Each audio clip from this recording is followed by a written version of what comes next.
Hey guys, welcome back to my channel. My name is Mike. You guys are rocking with me on Mike's Intellectual Corner. On today's episode, we're going to be diving back into our Epic History TV Napoleonic Wars. This is Napoleon's Bloodiest Day, Borodino in 1812, and as always, we're just going to dive right in. So let's go. This Epic History TV video is brought to you by Magellan TV, the documentary streaming service.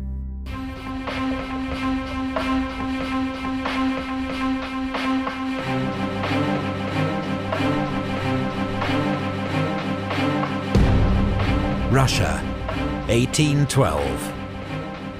Napoleon invades his former ally with the largest army Europe has ever seen. But for the French Emperor, the decisive blow remains frustratingly beyond reach. Russia's resilience is unlike anything he's ever encountered. And as winter closes in, his army begins the most infamous retreat in history. Yeah, I mean, just from marching alone, Napoleon's already lost, like 100,000 men. So just from him, and now he's about to throw another 3/4 of them at this army.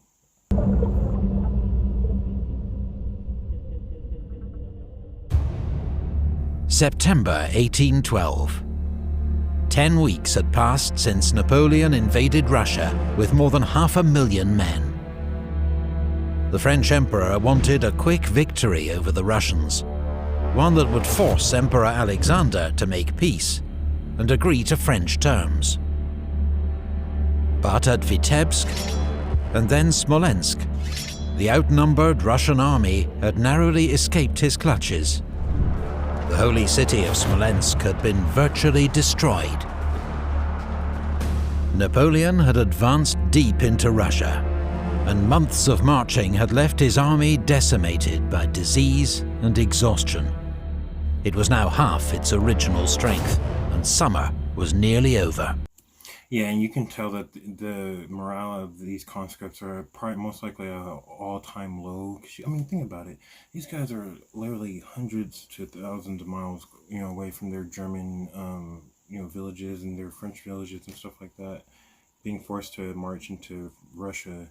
And now, they've been dying off in droves, and now they're about to have to go into one of the worst battles in history. So let's see. And summer was nearly over. But finally, 70 miles west of Moscow, near the village of Borodino, the Russians had turned to offer battle.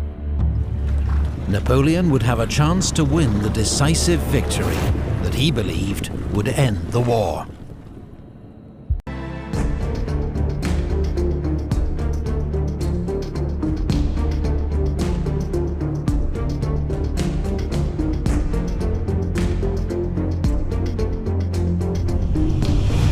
The Russian army, commanded by the 67-year-old one-eyed veteran General Kutuzov, occupied a defensive position across the two main roads leading from Smolensk to Moscow. General Barclay de Tolly's First Army was on the right, its front protected by the Kalatsha River, steep-banked but shallow and easily forded. Prince Bagration's Second Army was on the left, a more open position but reinforced by major earthworks, the Great Redoubt, and what the French nicknamed, for their shape, the Flèche, the arrows. Another forward redoubt at Shevardino was expected to delay the enemy's advance.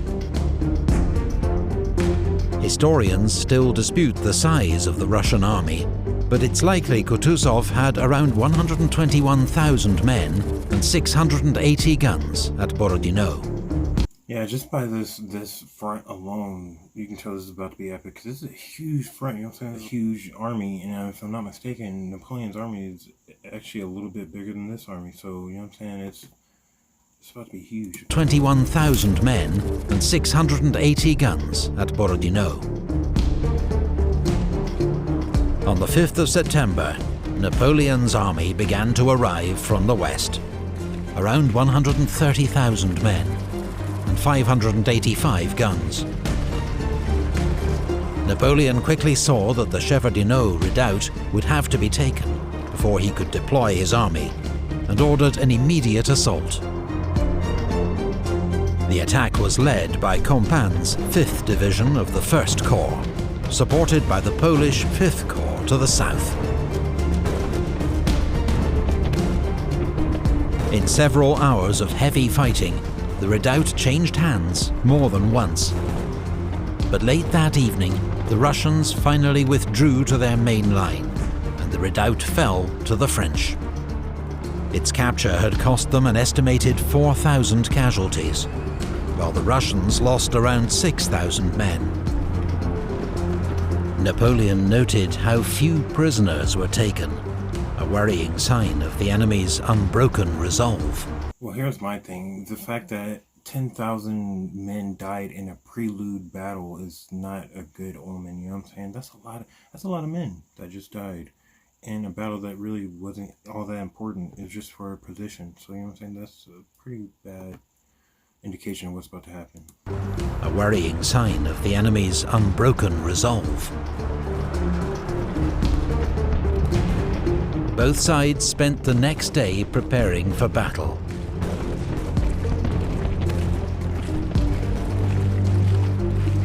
Marshal Davout, commanding French 1st Corps and widely considered Napoleon's most able subordinate, appealed to the Emperor to use his corps to make a wide, outflanking attack to the south.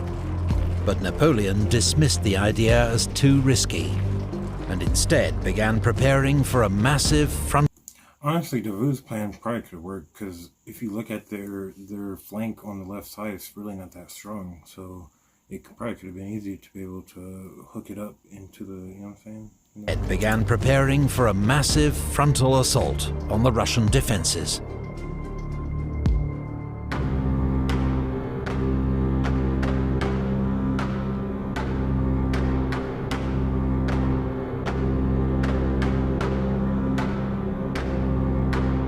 Shortly after dawn on the 7th of September, Orthodox priests paraded one of Russia's holiest icons, Our Lady of Smolensk, before the Russian army. It was a stirring sight for many devout Russian soldiers, thousands of whom would not live to see dusk. The battle began at 6 a.m. as French batteries opened a deafening cannonade against the Russian defences. Eugene's 4th Corps advanced on Borodino village, lightly held by Jaegers of the Russian Imperial Guard. After clearing the village, his infantry crossed the Kalacha and advanced towards the Great Redoubt, but were driven back with heavy losses. Yeah, I was about to say, that was a suicide mission to go across that river by yourselves, because nobody can follow you unless they go across that bridge, and they're not about to go do that. So that was not the best idea, but let's see.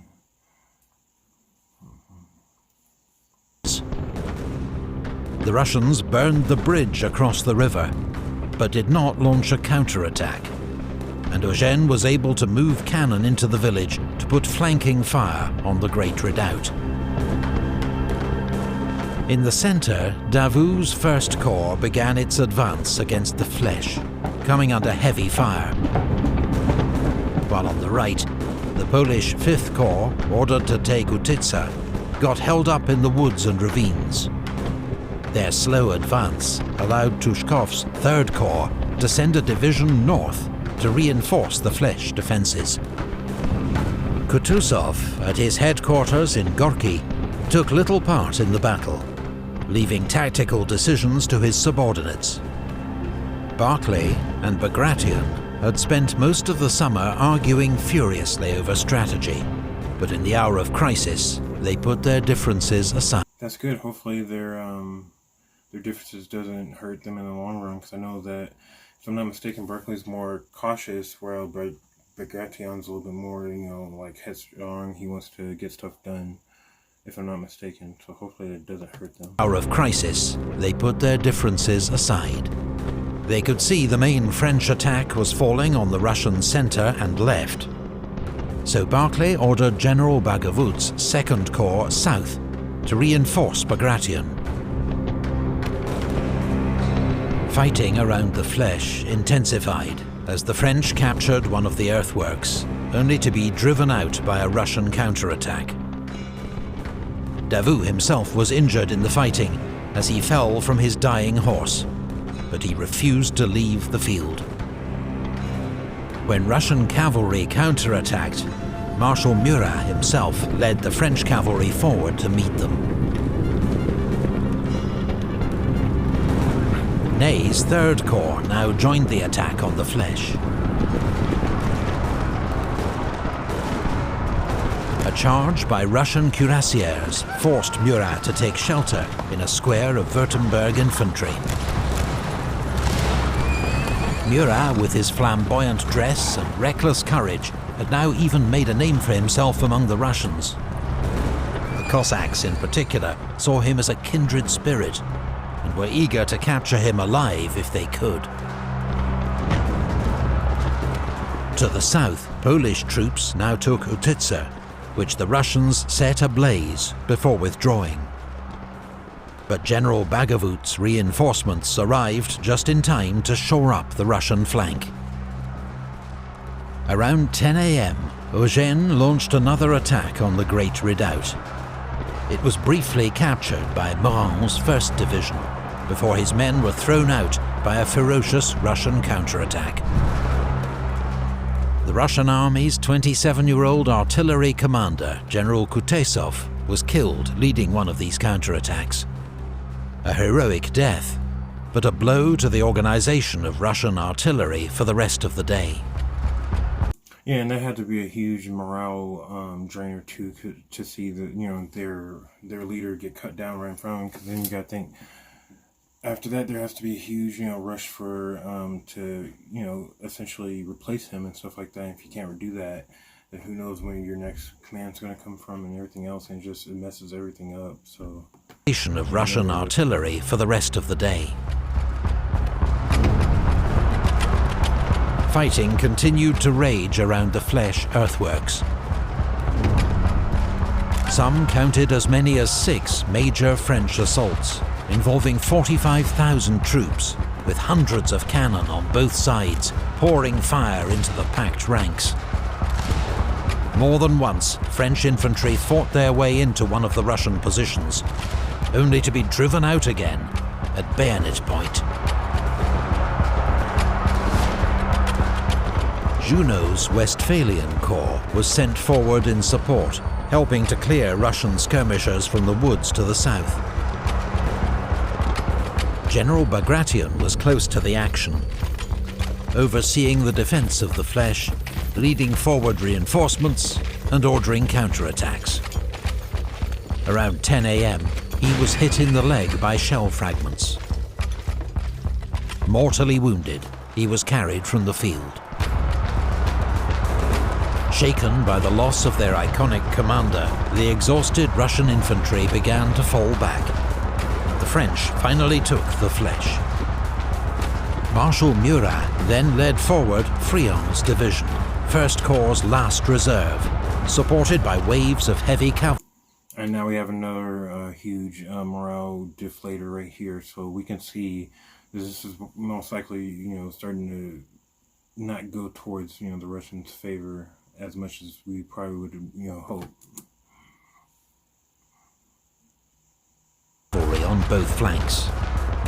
Russian grenadiers formed squares to ward off the French cuirassiers, while their own guard cavalry fought the French in a giant confused melee, with heavy losses on both sides. The Russians resisted doggedly, but the combined onslaught of French artillery, cavalry and infantry proved irresistible. As the Russians pulled back, Friant's infantry fought their way into the village of Semyonovskaya. The Russian center was in disarray and seemed close to breaking. Surely now was the time for Napoleon to deliver the knockout blow.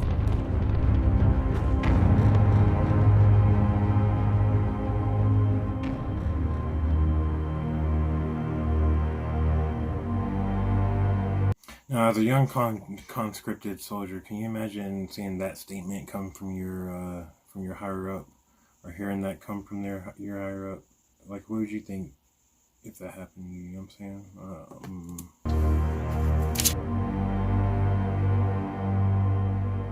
For most of the day, Napoleon remained at his headquarters near Borodino.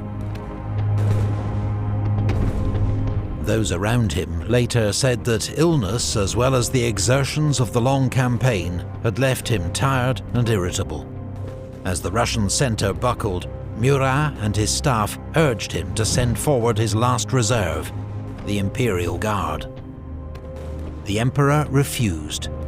"If there is another battle tomorrow," he asked them, "where is my army?" But he did make one exception. Barclay was continuing to move troops from his unengaged right wing to bolster the centre. As Osterman Tolstoy's 4th Corps arrived behind the Russian centre, French observers feared they were massing for an attack. So Napoleon ordered forward General Sorbier's Guard artillery. His batteries opened a devastating fire on the enemy. Yet even as they were mown down in their ranks, the Russian infantry stood their ground. And you know how scary that is, to just be mowed down by freaking artillery and just stand there? You gotta be some type of crazy. That's all I gotta say. The Russian infantry stood their ground. On the Russian right wing, all remained quiet, so General Platov, commander of the Don Cossacks, proposed that he lead an attack on the lightly defended Borodino village. Permission received, Generals Platov and Uvarov led a force of 8,000 Cossacks. No, this is a smart move. I mean, 8,000 Cossacks? Either 6,000 or 8,000. That is an amazing freaking, like, you know how many freaking Cossacks that is? Like, just for the fact that they're like the elite of the elite, and you're gonna, yeah, this should... Uvarov led a force of 8,000 Cossacks and cavalry across the Kalacha River. They fell on French and Italian troops around Borodino with complete surprise, spreading panic and disorder. Grouchy's 3rd Cavalry Corps had to be pulled back across the river to drive off the Russians. Russian commanders saw this raid as a missed opportunity, but it had delayed the next French attack by 2 hours, and may have persuaded Napoleon that he was right to hold back his reserve.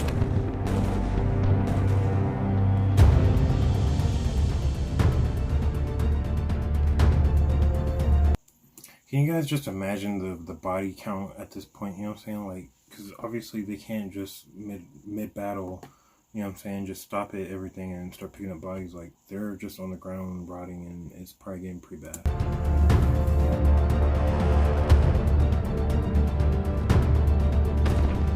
Around 3 p.m, the French launched their biggest assault yet on the Great Redoubt.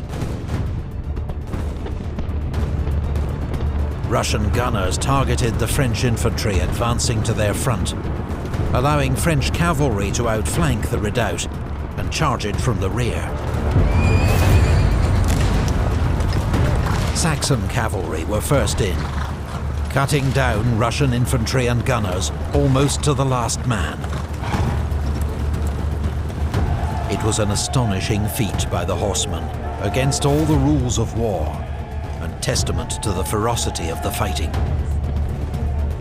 As Eugene's infantry consolidated their hold on the redoubt, he ordered forward all the available cavalry to exploit this success. But they were met and checked by the last Russian cavalry reserves. Eugene now implored Napoleon to commit the Imperial Guard, but again the Emperor refused. "I will not destroy my guard," he told his staff. "I am 800 leagues from France, and I will not risk my last reserve." By 5 p.m, both armies were in a state of utter exhaustion. The battlefield was strewn with dead and wounded. Some infantry battalions could muster only a third of their strength. Cavalry could advance no faster than a trot. Gun crews were collapsing with fatigue. As dusk approached, fighting slowly died out across the battlefield. Napoleon and the French army expected the fighting to resume the next day.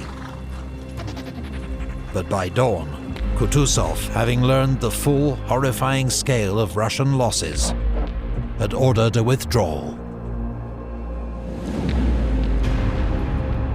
The losses on both sides were enormous. Russian casualties are estimated at 44,000. French losses around 30,000, including 49 generals. Yeah, those are some huge. I mean, because you gotta remember, there's only like 100,000 soldiers on the battlefield, so 30,000 and 40,000 from each side is it's a pretty big amount. You know what I'm saying? It's almost half for each of them. Not to mention, you know what I'm saying? What he said, almost 50 freaking generals and stuff. Like those generals are. That's really gonna be missed because those aren't conscripted soldiers. Those are like, you know what I'm saying, highly trained. You can't get that back. So. 49 generals, 12 of them killed.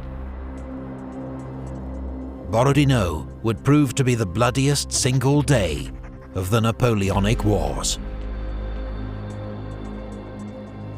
The Russian army could not fight another battle until it had received major reinforcements.